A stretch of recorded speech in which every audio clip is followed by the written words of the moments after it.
Assalamualaikum warahmatullahi wabarakatuh. Hello everyone, welcome back to my channel with me Nisa.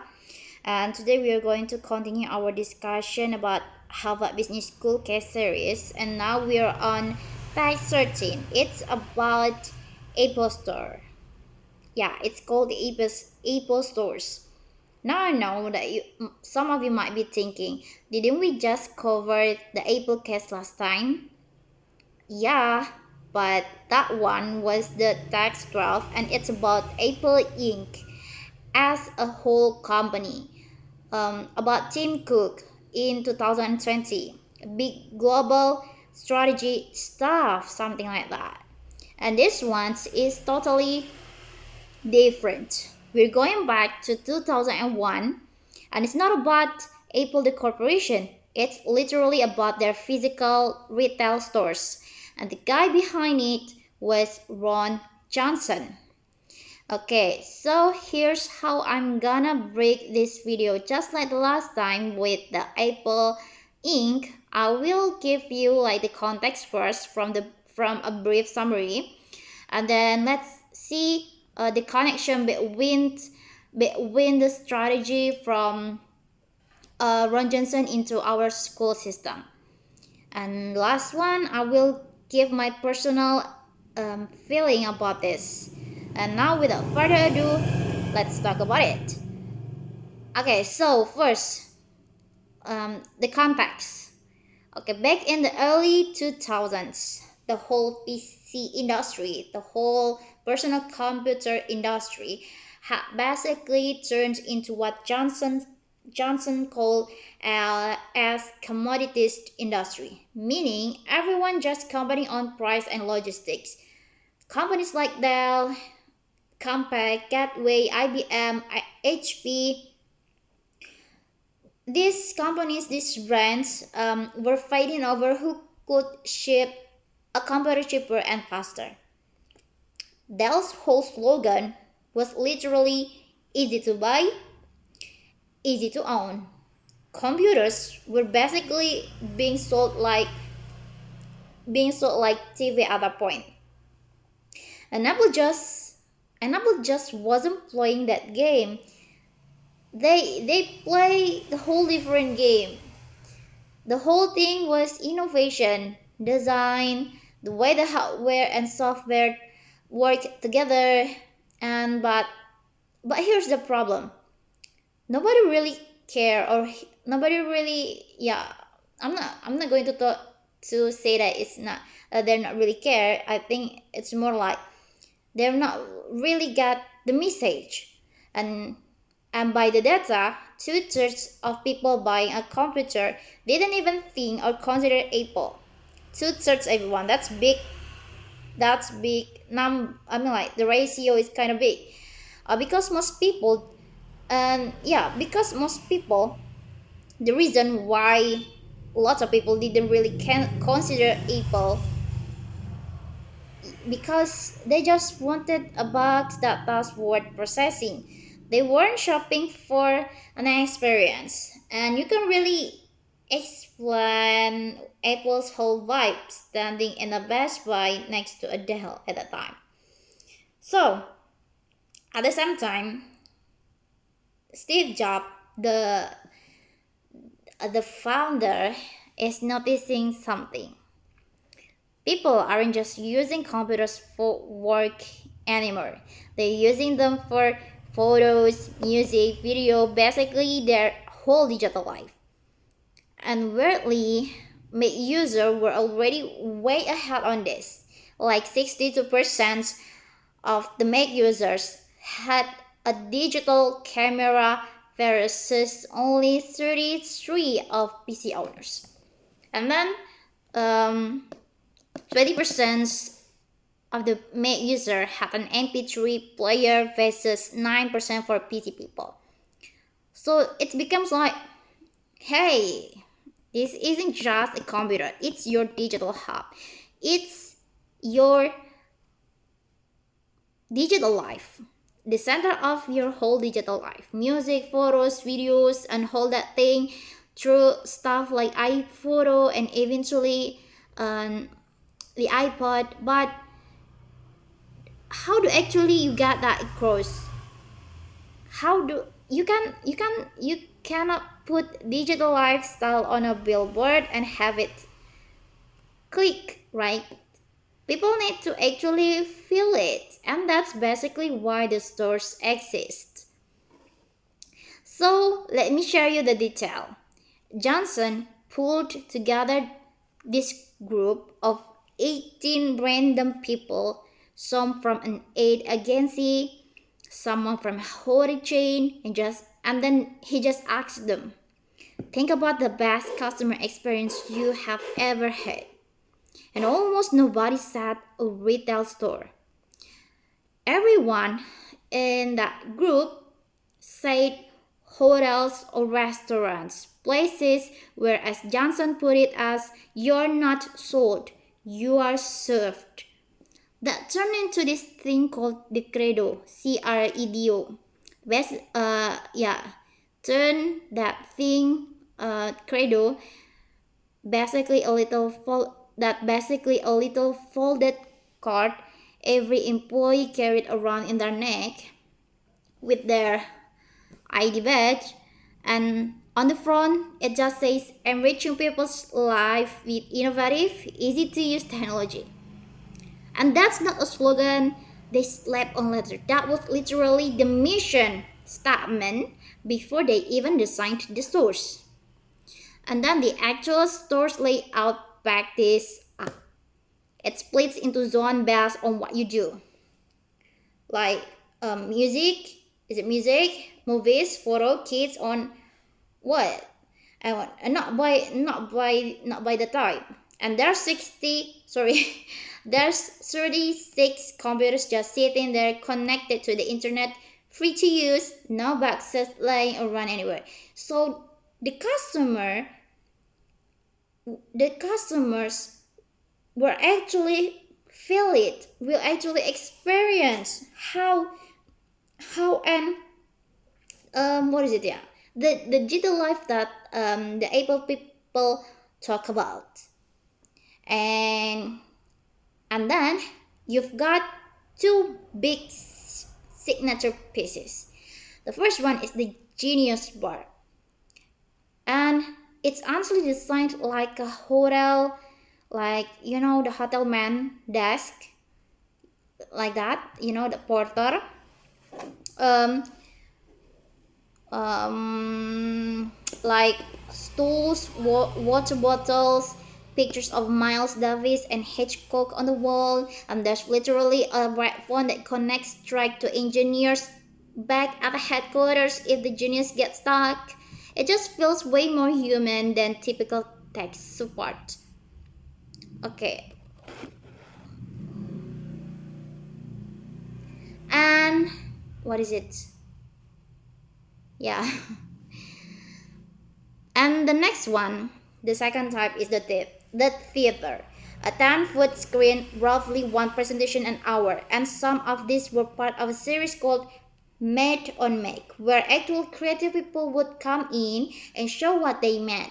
Like J.J. Abrams came in and talked about writing his scripts on a Mac. And there's this quote from Alan Olivo.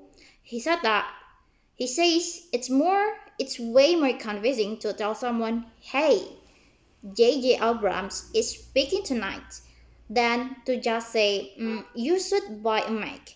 You lead with the person, not the product. So, and this thought honestly surprised me.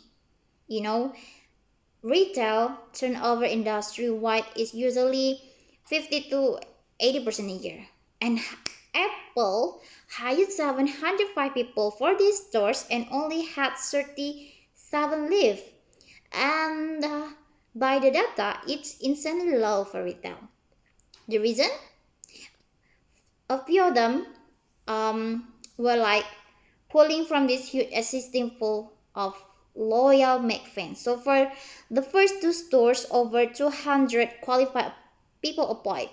The job itself was built so employee had to focus on the customers, not stocking shelves or paperwork. And there was this internal idea called giving customers a ride, like a short, fun, memorable moment, kind of like a roller coaster. Customer never heard that word, but it's what kept the experience consistent store to store. And what else? Now I forgot where did I live. Oh yeah. So let's continue that. By the end of 2001, the numbers were actually pretty good. Like 800,000 visitors just in December, $48 million in sales that quarter, and 40% of buyers were completely new to Make. But Johnson himself says there is three things that still, how to say it, like a problem, yeah, that's still unsure about these three things. So okay, so the first one is that should the stores add more signage and be a bit more salesy, you know, um like sales way, I'm not sure, or stay true to that non-store feel. And second one, as they expand, what parts of the formula stay exactly the same everywhere. And should they go into places Apple isn't already popular, or like Buffalo or Tennessee? And the last one is how do you actually measure success beyond just traffic and sales? Like, how do you trick someone through curiosity and I think getting past their objections, then actually falling in love with the product? That's basically the whole case is in a nutshell. Okay, now let's connecting those problems from Apple stores to our school community, to our school system. So let's see for the first type, the signature pieces that we're talking about, the Genius Bar, and how it is connected with us. So the Genius Bar wasn't about lecturing anyone. It was about listening first, figuring out where someone's actually stuck, and solving that one specific problem. And I think the teachers could generally borrow this for consultation hours instead of just a generic Q&A. It's more like bring me your actual problem and the teacher works through it with you one on one, like a genius helping our customers. Just like how they have the rep one to connect with the engineer at the headquarters, the same with that. And that's for the genius part. And do you still remember the second one? The theater? Nah. Yeah, that theater type. So the made on the make thing, the made on the make thing work because it started with a person doing something cool, not a product pitch. So just like I forgot the name. Just like someone said that it's actually more convincing if someone like J.J. Abrams says talking about this product rather than just the product itself. So we like looking back at our school, we already have some programs like leadership camp, like internship and international exposure, and we can gather them those who have already experienced it, the actual one that really experience it, to actually presenting the program to the new customer, to the new students, to the new people that didn't have what is it, how to say it, they didn't have any ideas about what is ICP program, what is our school. And that's the thing is we need to show them that our student, that our people already built something through our program. Is it the robotical things? Our students are really capable of that. And oh my god, I forgot. Like, yeah, presenting their work, anything, especially the robotical things. I think that's really convincing for the new students, especially in this era that we really need to more into STEMs to science, and let just them actually demo it or show them in front of everyone. People buy into a story way more faster than just a proposal. So show them. Okay, that's already from Genius Bar, Theater, and the Credo.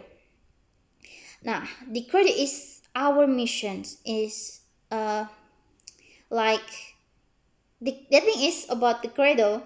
Is our mission actually something we live or just a poster? And honestly, this is the part that made me think the most. Apple's Credo wasn't just words on a wall. Every employee physically carried it on them every single day. So it's worth asking ourselves, does our school's missions actually show up in how we act day to day? Or is it just something we say once a year at an assembly and forget about? For example, like um, the new students how to say enrollment year. I think we need to change our perspective. I remember that Ali Abdul said that a goal will most likely be achievable if we take a look at them every day, every single minute there, every single hour, every single day, every single week, and that's what we can achieve that goal by living with them. Now, looking back at our school system, especially for the new students enrollment year, we only do that. We only how to say it? We only have them on that. I think it's only 1 year. So that the vision that we want to achieve isn't achievable because it's quite it's it's quite it's quite hard, yeah, to achieve that, because just like what I said, let's quoting from the Ali Abdal, we need to make what is it the slogan to live with us, so that it let me think about the suitable term first. Let me yeah, let's us live with that mission so that we can make a better life, a better quality for our ICP program. And okay, okay, so that's for the credo. And okay, there's a line where Johnson says some stores that just have people filling a hole in the schedule, and Apple actively avoided that. And I think that applies to how we pick students, leaders, or committee heads too. Like, we should pick people who actually care about that thing, not just people that of whoever's available. And that's actually our mission together. I mean, like, eh, yeah, to be realistic, it's quite hard to find someone that really care about the thing that we do, the thing that we share about. And I know being a leader is a tough one, but to make things alive, to make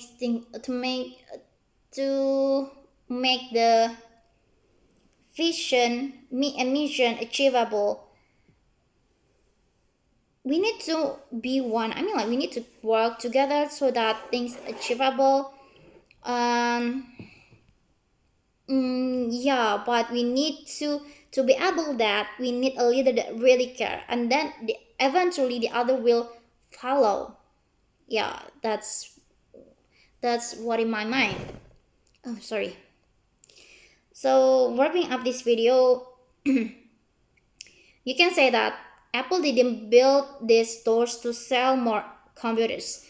They built them to change how people felt about technology, from it's just a box to actually makes my life better.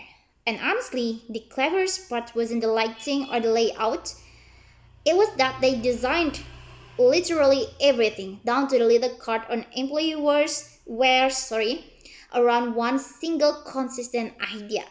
And I think that's the real lesson here. Whether you're a teacher or a student, good service, good leadership is not really about convincing people. It's about designing the right environment and giving people something real to believe in. We can do that, and we can, what is it? We can make it more achievable if we do that. And I think stuff like low turnover or junior engagement just will kind of follows naturally. So yeah, we need to give the right environment, giving something real to believe, something real to believe in, and eventually if we do that, everything the others will follow. And that's it for the task 13. And that's a lot of things that we can learn. Sometimes I forgot about the things that I I also said here, but um, yeah, we still can learn about it. And I think I'm not going. I think the best thing is that we need, yeah, we need to show them. The thing is that we need to show the real thing so that everyone will believe us. And I think that's all for the task 13. Thank you very much for watching and see you next video. Wassalamualaikum warahmatullahi wabarakatuh.